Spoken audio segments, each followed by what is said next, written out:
Welcome to the Florida Homesteader Podcast, where we bring the pages of the magazine to life, sharing all the stories, the skills, and the spirit of homesteading across the Sunshine State. From backyard gardens to family farms and everything in between, we are here to inspire, encourage, and celebrate the Florida homesteading way of life. I'm Jamie Bateman, your host and editor-in-chief of the Florida Homesteader magazine, and we're so glad that you joined us today. So folks, go grab you some iced tea and let's jump into today's podcast chat.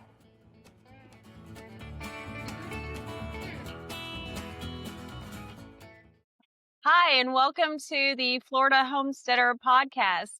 My name is Jamie, and I am very excited to share with you today. We have a special guest with us. This is Dr. Jeff Saunders. Friends call him Doc. He's joining us, and what is really awesome about this is that Doc is going to be for the Florida Homesteader magazine, and he 45 years experience. You were a vet for 45 years. Yeah, that's and right. Yeah, 45 years vet and then retired, but you're still dabbling a little bit in the services here locally.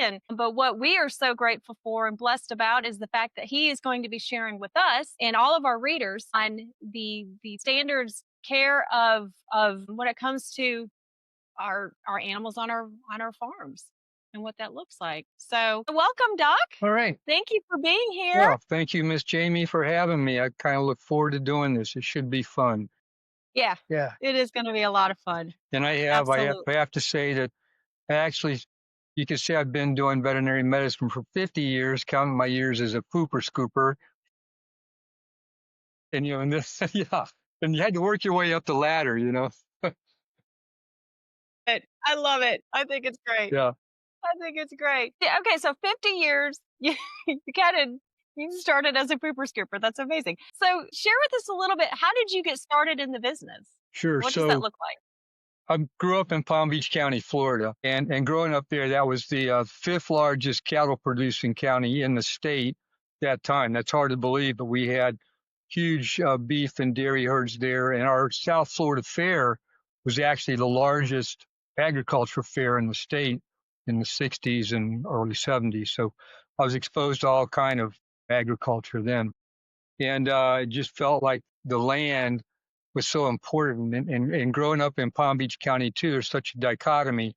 Everybody thinks of it as the ocean and sand. And that's true. The East Coast is like sand, ocean. But as soon as you move towards the western side of the county, you run into Pahokee and Belglade, and you have the richest, blackest soil you can ever imagine.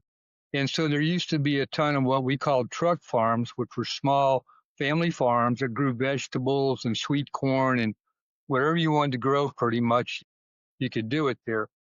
And we would go there to visit, and you could cut sugar cane and feed it to the cows through the fences and stuff. So it kind of had that feeling that the land was really important. And so I kind of went that direction. Still didn't know exactly what I wanted to do, even in college. At the time, I thought I was going to be the next Jacques Cousteau and go into marine biology and be underwater all the time. And so one of my professors, when I was a junior, says, "So what are you going to do with your bachelor's degree in marine biology?" And I said, "Oh, I'm going to be Jacques Cousteau." And they're like, no, most of these guys are digging ditches because there aren't any jobs.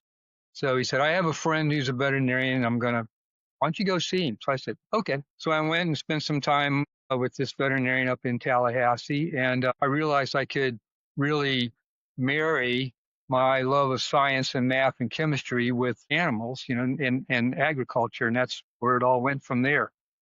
And so then I got on a course to get into veterinary school. And in the meantime, I had to start working for veterinarians and things. So your entry-level job is a pooper scooper. That's where I went. And then you kind of move up as you get better. And I ended up being an animal technician. And then I finally did get into veterinary school. And the rest is history, as they say. And the reason I ended up in Avon Park, Florida, here in the middle of the state is my home county, Palm Beach County. They ran all the animals out, basically, and brought people in.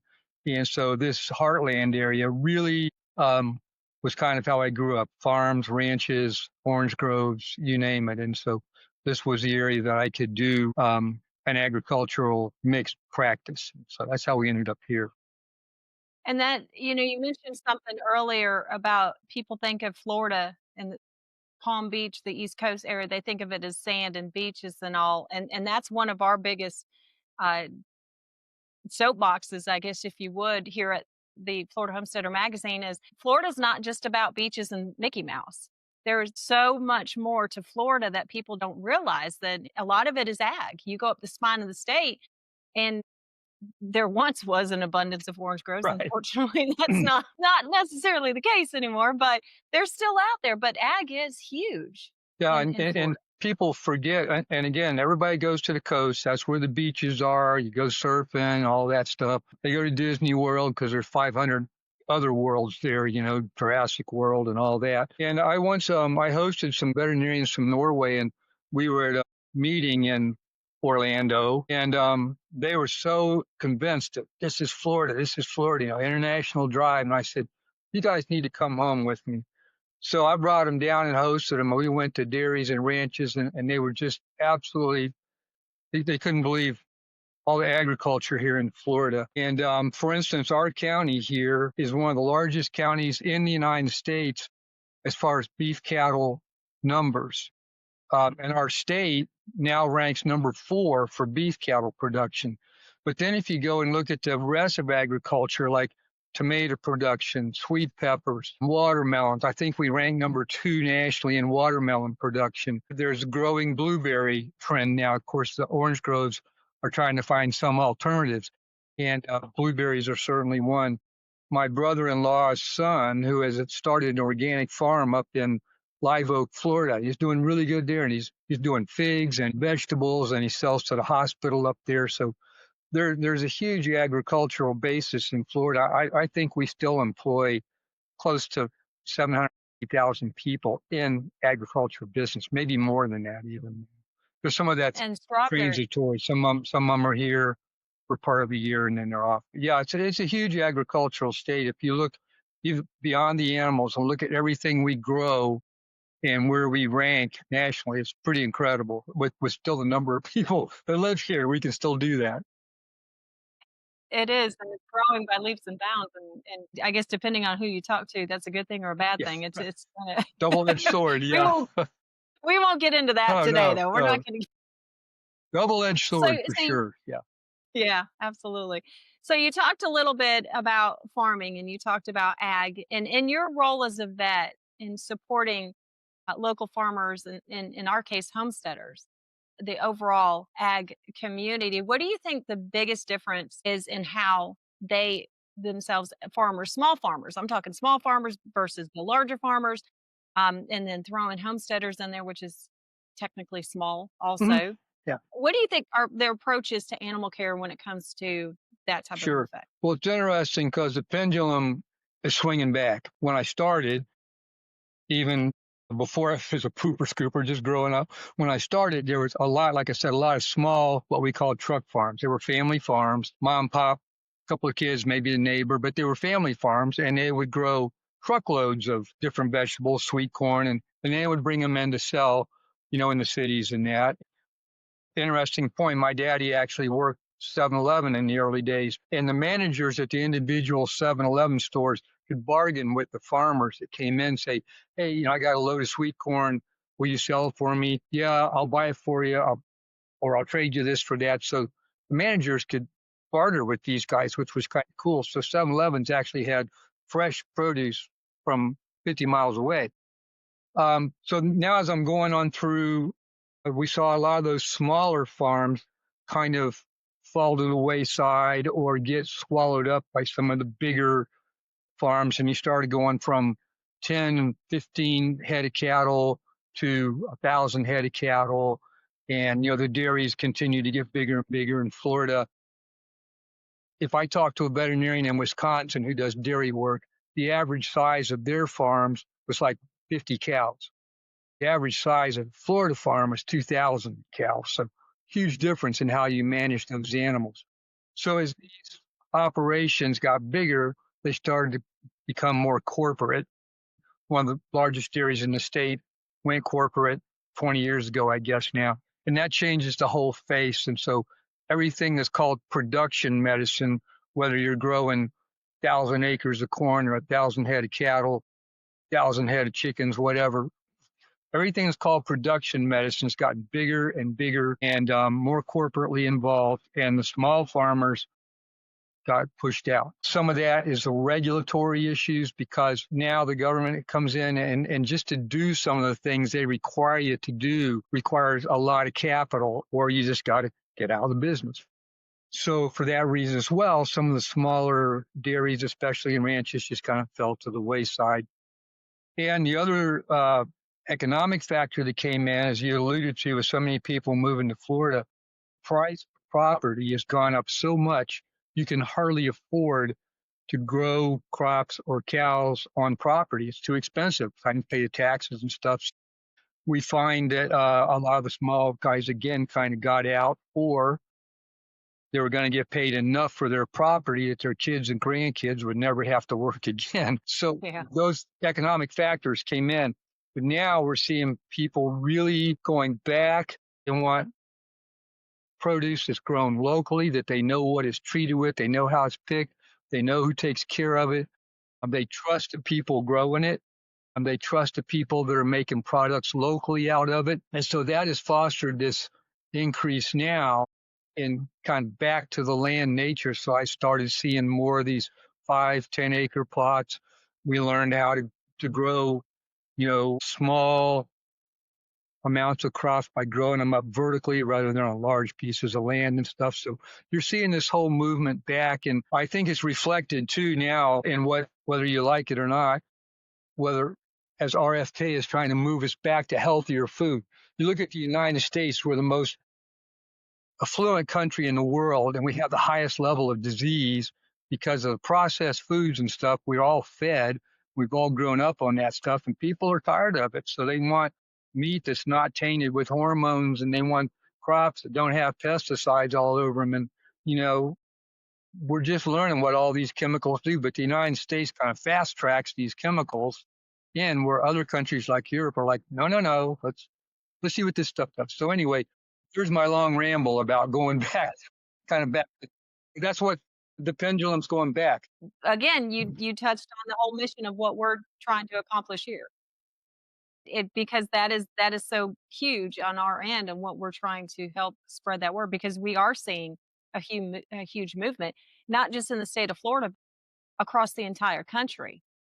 This tsunami effect that's taken place, and everywhere you turn. I mean, you don't have to be familiar with the homesteading term to not understand what homesteading is, because in some capacity you are hearing it. And you mentioned with Kennedy mentioning what he's talking about, and again, not trying to get into that whole realm of things, but just it's in the news. It's everywhere, on all of the importance of what it looks like to not only grow your own food. If you can't grow your own food, then you're supporting a farmer or a local person who does grow their own food. But yeah, absolutely. And well, one of the things that we have found here is it's not about the amount of property that you have in order to do this lifestyle. You don't have to have acreage to do this. You can have I've seen, and we've got future stories on this, where subdivisions after subdivisions, and people who live in these, HOAs and things like that, in their backyard, they've got pots after pots after pots of things that they have growing, from tomatoes and everything. Yes. And they're sustaining their family on that, knowing where their food comes from. It's everyone's getting passionate about it. The first little plot that I ever had was when I was in veterinary school. We had a little 10-foot wide mobile home we lived in, and our first daughter had been born, and we were really trying to do things more naturally. So my wife would make our own granola and stuff. We had a natural food store. But I planted this little garden right next to our side door on the trailer. And it was probably 8 by 10 plot, but I, read about how you put strings up in trellises. So we had beans growing up these little trellises, and we had potatoes and carrots, and there's only 3 of us. And then we had a big pecan tree. So we would get all the pecans and have those. And it was a very successful little garden it was actually a sandy plot. There wasn't much dirt, but it was a pretty successful little garden for us. So that was my first foray into growing my own foods. Do you still have a garden now? Yeah, I just finished planting some collards, some squash, some more peppers, and some Seminole pumpkins. I've got a whole pile of sweet potatoes I got to dig up. So yeah, so I'm in the fall planting mode now. So I got a funny sweet potato story in my pantry. I had this basket and I didn't realize it at the time, but I went and looked and there was these sweet potatoes that I had bought at the grocery store and they were sprouting and they were all entwined with each other. And I literally, broke off the little feeders off of them and stuck them in water. If you go into my other room here behind me, in our front window is a whole line. There's probably 12 jars lined up in the windowsill and we got green leaves shooting out everywhere. And I told my husband, if we don't have anything to eat, we're going to have sweet potatoes Yeah. this year. They just kind of took over my garden this summer, and then crazy. So I don't know. Mhm. Last year I maybe got a couple of bushels of sweet potatoes, and so we're gonna have plenty of sweet potatoes to take us through Yeah. the winter. If we can do anything, we can grow sweet potatoes. Yeah, yeah, that's an easy one. Collard greens. My wife and my son-in-law have a battle on who makes the best collard greens, and they make little bit different recipes. So that's kind of a family fun thing. Yeah. I love that though. I love it. Well, you kind of answered my next question, which was what are some of the changes that you've seen with farming over the years? You kind of seen this tsunami, well, what I call a tsunami, Yeah, coming back to this type of a thing. Are there Do you see, though, as a vet and these changes that are happening and everyone wanting to get on this bandwagon, sometimes, we like to tell folks when you're doing this live, enjoy the ride. Just take it day by day. Don't rush into it. Don't think you need to just go and build the barn and buy the tractor and get the donkey right away. Like take your time, let your property, whatever that size is, speak to you and how you kind of grow together. But sometimes that doesn't happen and you have folks that just jump right in and they get the goats and they get the donkeys and they get the cows and they get the chickens. And then all of a sudden they're like, "Wait a minute, how do I take care of them? What does this look like?" So yeah, typically folks are not, but you do see that. yeah, Also, we have seen it on our end as a vet. Have you seen that type of a situation before where folks are kind of like jumping yeah. in and Sure, head first? absolutely. And I'll say that the majority of those jump in with both feet into the deep end of the pool end up as disasters. You haven't adequately looked at your land to see what can I do here? Do I have as part of this wet? Is this a high place where, there's no good forage? Am I growing weeds? Can I grow something halfway decent to eat? Do I have drainage? What's my stocking rate? How many animals can I put on this piece of property without denuding it and making it a sand patch? What am I going to do with the manure, the leftovers, whatever? So you do have to do at least a minimal amount of research, have your soil tested, see what your property actually can do. And it may be that you're never going to grow sweet potatoes on this piece of property unless you do it in a raised garden, which those are Right. really becoming popular. You see a lot. I have a friend in St. Pete, just around their back pool. He grows all kind of peppers. He grows tomatoes, and he's got just pots and raised garden. He grows all kind of stuff there, but that just kind of as a hobby. So, but you have to know what your land's capable of doing. You also have to know your zoning. Absolutely important to look at the fine letters in the zoning, and you have to know your neighbors because not everybody, like if you're raising pigs, not everybody likes the smell of pigs first thing in the morning, and that can create some. Neighbors can be friendly, or neighbors can create problems. So these are things you have to look at and know your limitations. Say, oh man, I've had some folks who decided they were going to raise boar goats for meat. They were going to make thousands of dollars, and they had no idea what to do with goats. It was the first time they'd ever seen a goat, but they invested in a whole herd of them. And, it was an absolute disaster, not just financially, but animal disasters. Then we as veterinarians get called in. It's like, I don't know if I can fix this, guys, or it's going to cost you a lot of money to fix this. You may want to clean out and start over or something. So it does create issues. You do have to, if you've never been a farmer, if you've never been a rancher, if you've never tried to raise anything, whether it's beans or goats, you got to start small and you got to get your feet wet and have your first disaster or two, lose your first animal, to coyotes or whatever, poison weeds. So you got to start early. You got to start slow. And as you gain more confidence in what you can do with your land and what it's capable of doing, you can then build. But it's not an all in or all out thing either. And for a lot of people, it's a part-time hobby. It's not a lifeline or a life occupancy. So you have to look at like, how much time do I have to put into this? How much time can I take away from my job, to do this? Or can I just jump in and do it all and hope it all works? So there's a lot of planning. There's a lot of studying. It shouldn't just be I'm sitting around the tavern having a beer and go, hey, I'm going to start a little goat herd, That's never good. I'm just here to tell you. Well, we as you know, we raise boer. Okay, so question of the day: boer. How do you say Depends it? on what part of the country you're from. Okay. In the South, it's Florida. boer. Yeah. In the South, it's boer. Boer. Yeah. Okay. All right. So we raise the boer goats, as you know. And I have yet to find that $1,000 paycheck with raising these jokers. That's quite interesting.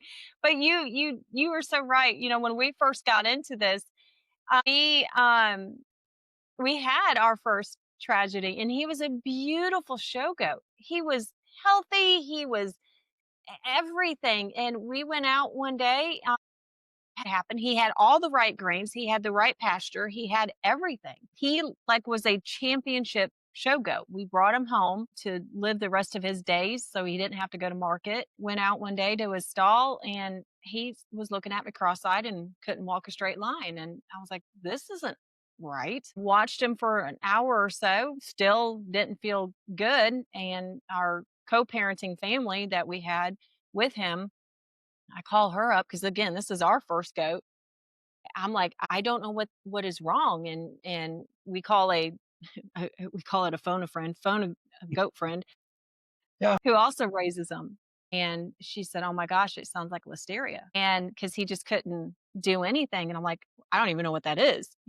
So we throw him in the back of my expedition. We haul butt 45 minutes an hour north of here to a large animal vet that dealt with listeria specifically for boer goats. And he, 48 hours later, he died. I'm crushed. I'm crying my eyes out. How did I kill this goat? A friend of my mom's, she called me up one day and she said, listen, I need to tell you something.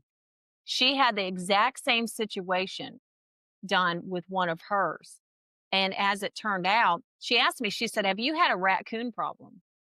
And I said, well, as a matter of fact, yeah, we've had a raccoon issue. They were coming in our chicken coop and the barn was kind of close by. In fact, Billy had noticed raccoon tracks around where his pen was at, his stall. And she said when that happened with her goat, they literally, she had an autopsy done. We didn't have one done, but she had an autopsy done and they found out that there was a urine that was traced back to, could have been like a raccoon that got into hers and caused the listeria in her animal that died. And so I, that's the only conclusion we could have come up with is we saw the raccoon tracks. I don't know if that was the case or not, but you take a perfectly good animal, the feed was great, top of the line. He had the hay, he had peanut hay. I totally blew our minds. So you've got to be prepared in this world when you do. And things that simple happen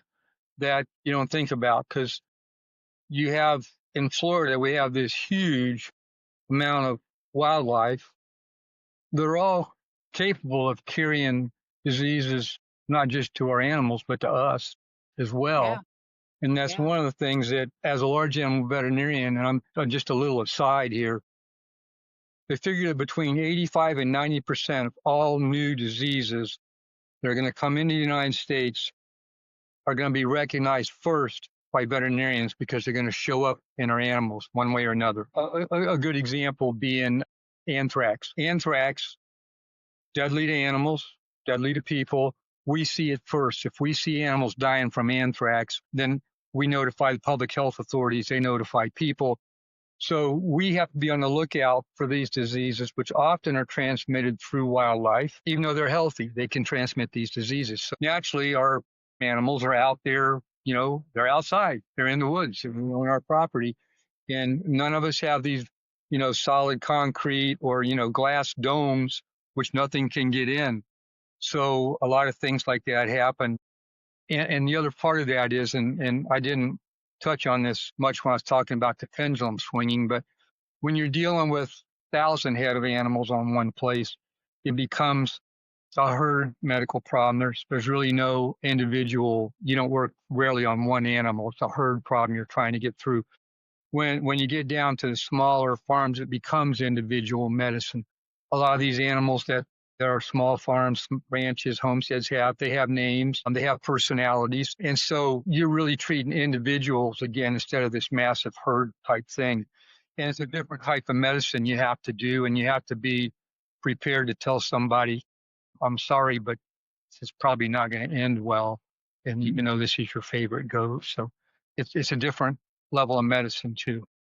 Yeah, it is. So let's kind of dive into that whole aspect of really what you're passionate about now. You've always been passionate about more of a holistic approach to animal husbandry and what that looks like. I mean, you're even talking acupuncture, if I'm wrong. Yeah, and didn't you even do some kind of like chiropractic services on some animals, which I didn't even know that that could be done. But that is your approach now, kind of moving forward you want to share with our readers too. Yeah. I always had a leaning towards more natural medicine. I felt like there shouldn't be a pill for every ill, which is the United States kind of, that's our philosophy here, take another pill. And I was always against antibiotics. I just thought, there's got to be something else, So I actually started my first acupuncture class, would have been 1981. I was interested in it, and there was really nobody, hardly in the United States, doing it at that time, especially in animals. So eventually I ended up getting certified. There are national organizations where you can take classes. It took me 2 years of classes to get certified in veterinary acupuncture, and you have to take very strict exams. It's almost like a board certification, like if you wanted to be an ophthalmologist or a cardiologist. And that kind of opened the door to chiropractic. So I did the same thing. I got a certification in veterinary chiropractic. And that opened the door to both Chinese herbs and American Indian herbal medicine. And then I started realizing, most everything can be prevented. Diseases are preventable. Most of the philosophy in the United States is wait till there's a problem and try to fix it. And we should be preventing. And this is not just animals, it's people. So my whole thing moved towards trying to figure out how to prevent things from happening in the first place, or at least being able to minimize problems when they do occur. So, yeah, I've been able to incorporate that whole holistic modality into what I've tried to do. And it's hard to do when you have, like I said, a herd of 1,000 cows. It's hard to do much holistic stuff there. But if you cone down, you find that, yeah, there's a lot. And I still kind of live by the creed too. And I don't remember where this was stated. I try to read the Bible and figure stuff out, but somewhere it was stated that for every disease in the world, for every disease that there is in the world, there's a plant here or an animal or there's something here to fix it. We just got to find it. So that's my concern about, like, say, the Amazon forest where they're wiping it out. There's stuff in there we haven't found yet. Cures for cancer, cures for this, cures for that. It's out there. It's up to us to find those natural type cures. Another article that is going to be recurring in the magazine is another doctor. We call her Dr. Maria in the next town over. And she does that herbal care medicine and what you can grow in your backyard in order to be able to have those home remedies available and all. And I asked her, I said, do you have any insight on animal? And she goes, ooh. And so there's obviously a clear distinction between what you grow for her human purposes and what you grow for animal purposes, obviously. To some degree, you think? To some degree, more it's how much dosage, is how much. Okay. Animals tend to be way more sensitive. Like birds are really, really sensitive to acupuncture. I mean, if you acupuncture a chicken, they're so sensitive to it. And it has to do with their phylogeny, where they came from. Birds are relatively new in the world versus alligators, which have been around for millions of years. Sensitivities are different, and digestive systems are different. When you look at things as simple as you got horses out in a pasture, and they can graze through this whole pasture. They know naturally what, like if a horse has worms and their stomach system is a little off, they know there's certain grasses they can graze going to make them feel better. So you'll see them preferentially graze just that spot. They won't graze the whole place. So animals kind of have a sense of what helps them and what hurts them.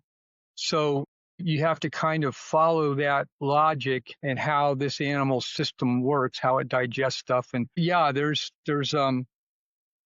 herbs are herbs, whether they're grown for people or animals, they're still the same. It's just a matter of dosages, how much, how often, and things like that, which there's still a lot of learning going on both sides. I should say too, excuse me, but how are herbs grown? And I'm going to throw in here CBD because it's everybody now wants to give CBD to their animals. Chickens, dogs, cats, horses. How much can I give, doc? Well, I can't say that in the state of Florida. I can't prescribe it. I can only talk about it. Problem with CBD is we don't know how it's going to work. There are studies ongoing, but there's 50 different manufacturers making it. There's different processes, how you make it, how you extract it, what kind of chemicals are left over in it, heavy metals like lead, cadmium, insecticides. There's not really any FDA oversight like there is for, say, an antibiotic. So you just have to go on what they tell you. Yeah, this is 0.21%. You just got to go on what they're telling you. Yeah, they say I had third-party, testing, but we're not there yet. Thankfully, with a lot of herbal products, I can say they may or may not help. They are probably not going to hurt anything. That's not true 100%, but probably most of them will not hurt. Whether they help or not, we just don't have enough research on many of them. So there's not really an easy, simple approach to understanding this at this point, except following you in the articles that you're going to write for them. And you find references, like there is an amazing North American herbalist named Matthew Wood. And I've been to a couple of classes with him. His books are incredible. So you find references like that help guide you through.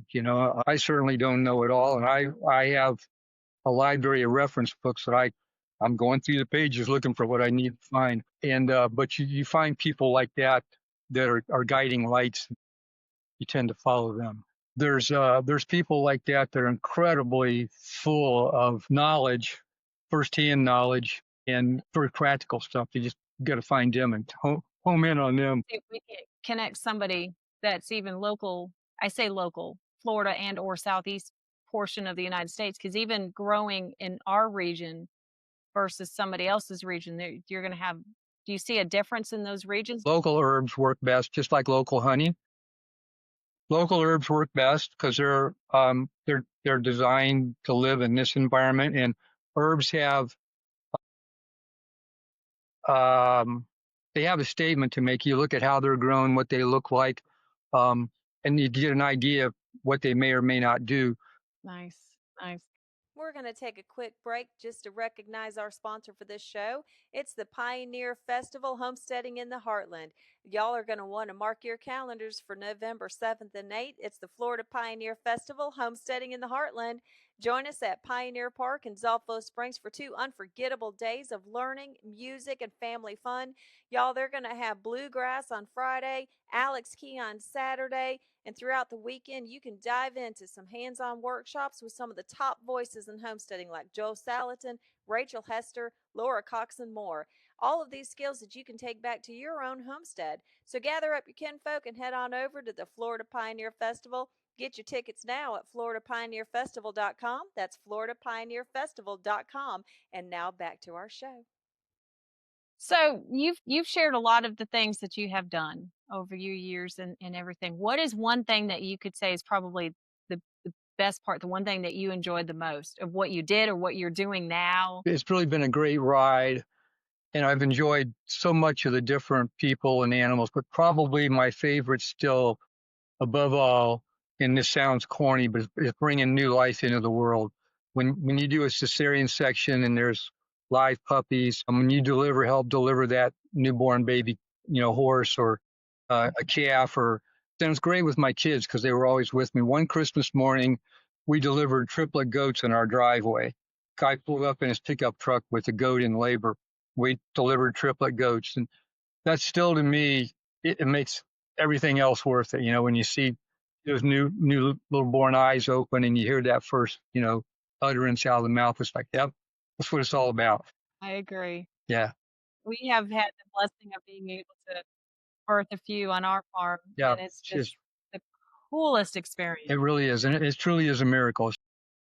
There's books out there that says a miracle of life, and it really is. I never get over that. I always get choked up. Never get over it.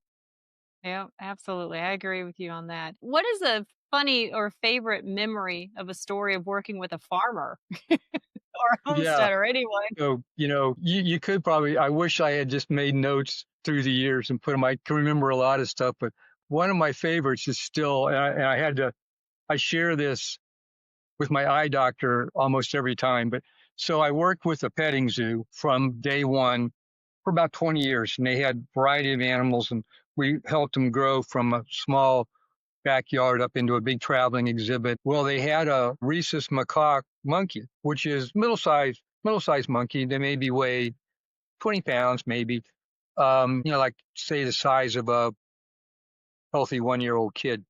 So her name was Mandy, and they got where, because of all the regulations, they couldn't really show her anymore. It was just too much liability to have her as part of the petting zoo, even though she was just like a daggum baby. So, but she still had to have tests. She had to be tested for tuberculosis and stuff every year by federal regulations. To have any type of primate, you have to do all these tests and you have to do certain things. So I would have to go over there and test Mandy for TB. So I had to do an exam just like anything else, look in her eyes, listen to her chest, make sure she's healthy. I would go in the pen with her, and the owners would pick her up and hold her and just talk to her like a baby. And Mandy would look at me. And so I learned from experience, I had to take everything out of my pockets, because as soon as I walked in, her hands went in every pocket, pens, paper, whatever I had, she had in all my pockets. So I went in, I'm saying, hey, how you doing, Mandy, everything? And she's looking at me. And in a split second, I realized what she was going to do. She grabbed my glasses and took off running around the pen with my glasses. And I had just got them. They were brand new. Thankfully, they were like the rubber frames like you use in athletics. So I got them back. Of course, they're all wrapped out of shape and finished. So I went in to see my eye doctor, and he said, what's up? I said, I need my glasses fixed. And he goes, what did you do to these things? I'm like, you're not going to believe this, but a monkey took off my face and ran around with them. Yeah, right. Yeah. So I was laughed because it was just a split second, and I was too slow to realize, oops, bad pop. So yeah, just funny stuff like that. It's nothing about medicine, just funny stuff. It's just the fun stuff. Yeah. That's cute. I love that one. Those are the things, things you just always remember, and you kind of alluded to this at the beginning of our conversation, but what kind of advice would you give those that are first starting out, whether on a small farm, Sure. small homestead, that type of a thing? Sure. Well, one thing, everybody needs a copy of the Farmer's Almanac. This thing has guided people forever. Even things as simple as, when do I plant? It tells you, the moon phases, when to plant. There's a section called best days to do different things. This thing should be a Bible for anybody that's doing homesteading. I swear by these things. I even have the calendar. Yeah, they're great. I got the Farmer's Almanac calendar for this year, and I'm following it. And this is not just plants too; it has to do with the animals. I had a quick story. Right out of school, this guy comes in the office one day. Hi, my name's E.B. Smith, and I got a big pig I want you to cut. I said, well, sure, we can do that. And he goes, but I need to cut him when the signs are right. I'm saying, say what? Need to cut him when the signs are right. So I'm like, okay. He said, I'll call you. So I went to my almanac and looking through this thing. So, you're supposed to castrate animals when the signs are in the feet. I'm thinking, okay, it has to do with blood flow and gravity and the moon. So he gives me a call and he says, the signs are right. There's this 600-pound pig you'll be got to castrate. So that was my first real life introduction to, the manual. So I study it forever now. Also, Yep. you have the University of Florida's IFAS, the Food and Agricultural Institute. Absolutely incredible source of information, whether you want to grow grapes, you want to raise small farm animals. They also host like weekend short courses. My brother-in-law took one on like hydroponics, how to grow plants in water-based systems, and stuff. That was in Fort Pierce, Florida. But they have absolute unbelievable amount of information and agents to talk to. Your local extension agents, extension offices, amazing source of information. Get to know those people. They'll test your soil for you, usually for free. You just bring in the samples. Something goes wrong, you got a plant growing you don't recognize, you got a weed you can't get rid of, you can take it into these folks and they'll help you with it. So you have this amazing amount of information literally right at your fingertips on your phone to get in touch with IFAS or your county extension agents.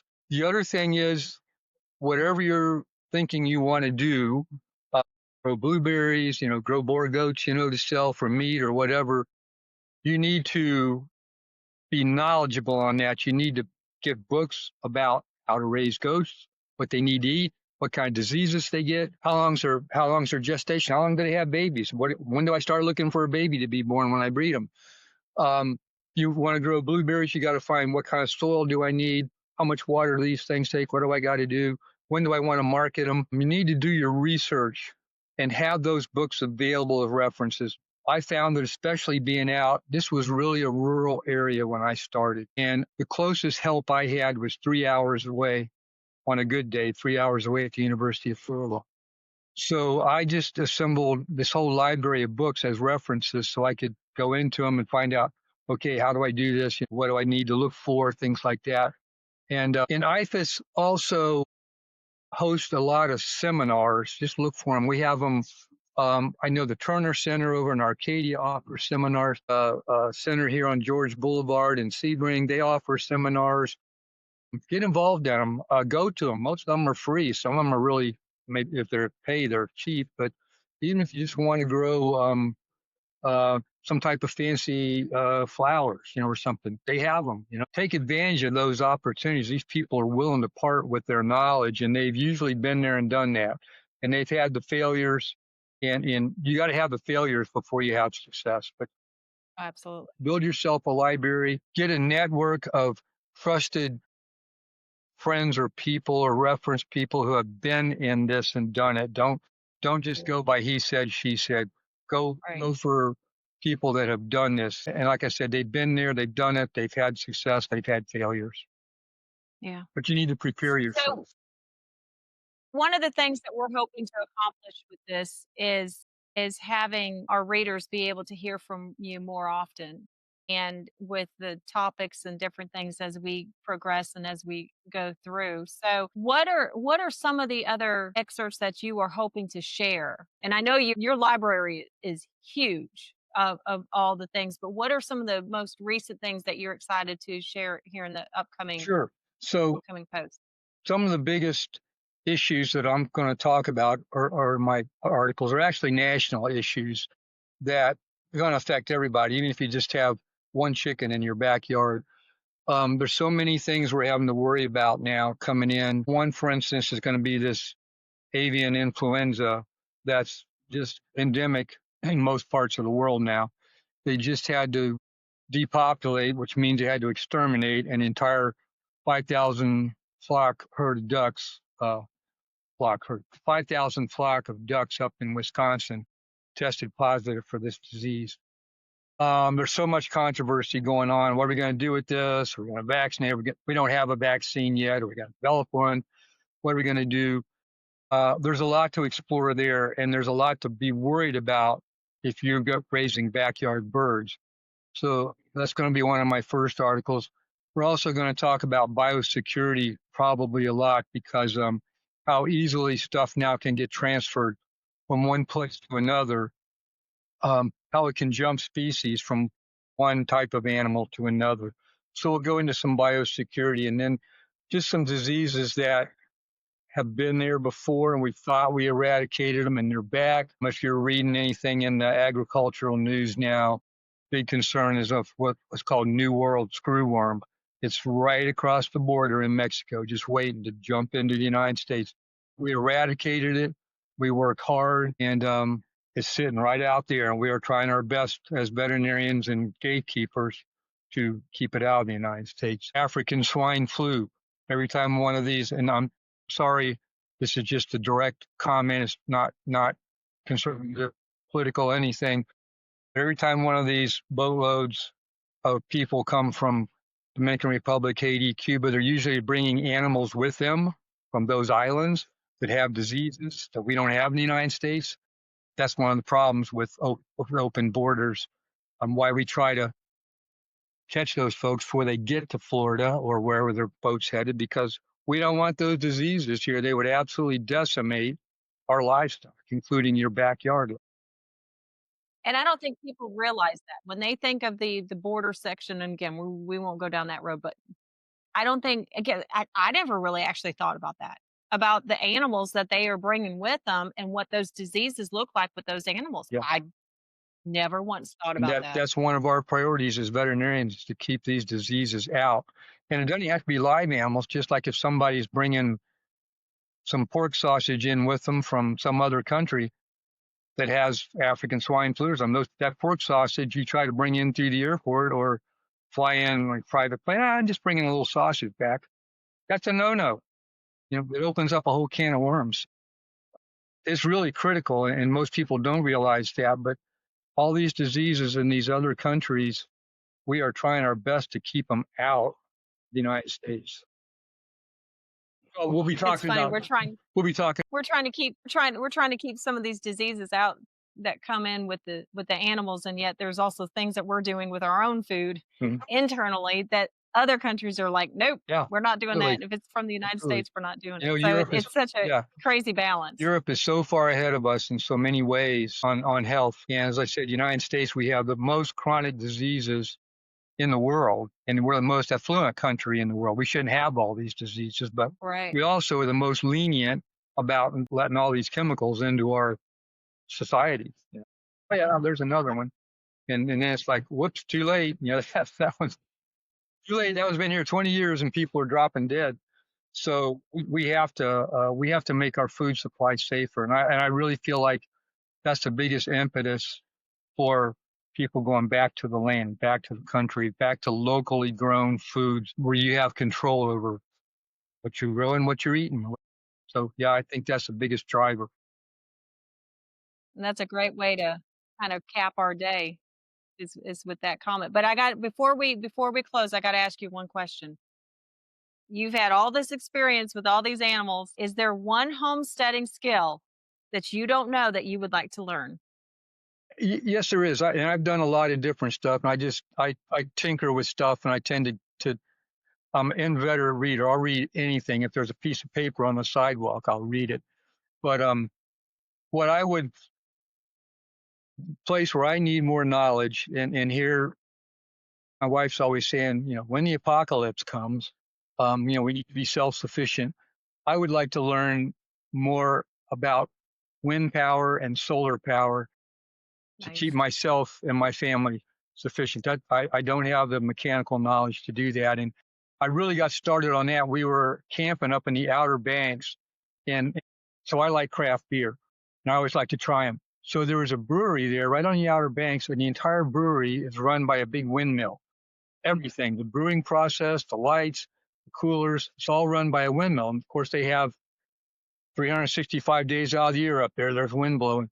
So I was looking at this going, that's pretty cool. These guys can keep going in the face of whatever kind of adversity there is. They don't need the electric company. They don't need utilities. So I thought I need to really school myself on how I can be self-sufficient because certainly in Florida, we got the sun, and usually there's enough wind. So that's an area where I need to really dig into deeper to get more knowledgeable about that. Well, we're going to see if we're going to find one. We'll see if we can bring somebody in and bring that in that's a good one. Yeah, that's something that we don't have either here on our farm, but that's a good one. Yeah, you rely on your generators to run your water pumps, and stuff. And it's like, what if? Yeah, we actually just got a windmill from Cool. my uncle. And it's it's in pieces. It has to be put together. But that was one of the things that we wanted to include or add to our farm. Hurricanes, we're always Absolutely. hitting. So far this year, I knock on wood, God's been Yeah. blessed. Yeah. We're gonna, Yeah. we don't want to speak it into existence, so we're gonna leave that there. But Yeah, and some of the bigger ranches that I work on, the beef ranches, they do have individual windmills that run the water pumps for their water troughs way out in like 500 acres. Here's a pump yeah, where there's no electricity or nothing, and that's the only way they can pump water. So they're definitely a necessity. absolutely. Yeah, we're excited about ours. Cool. If and when the power goes out, we'll be able to have water for our animals. Yeah. And maybe even ourselves. So Yeah. we'll jump in the Right. You cow trough or won't have to something. haul it in buckets from the nearby. That gets Trying old. to get it out of the pond That and gets fight old. the Yeah. alligator. Hauling water in buckets gets old fast. I can tell you. Been there and done that. So if folks want to reach out to you, obviously they can through our website, they can connect with you that way too. But are you on social? I have a feeling I know the answer to that, I'm but not. Never went I there. didn't think so.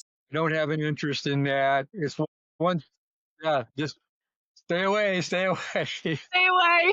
They can reach me through, certainly through you for sure. And I hope sometimes you and I talk, we might have question and answer sessions or something. Absolutely. And Yeah, yeah, we're definitely going to do that. So for folks that are listening, that is definitely the plan. Doc's going to be back on.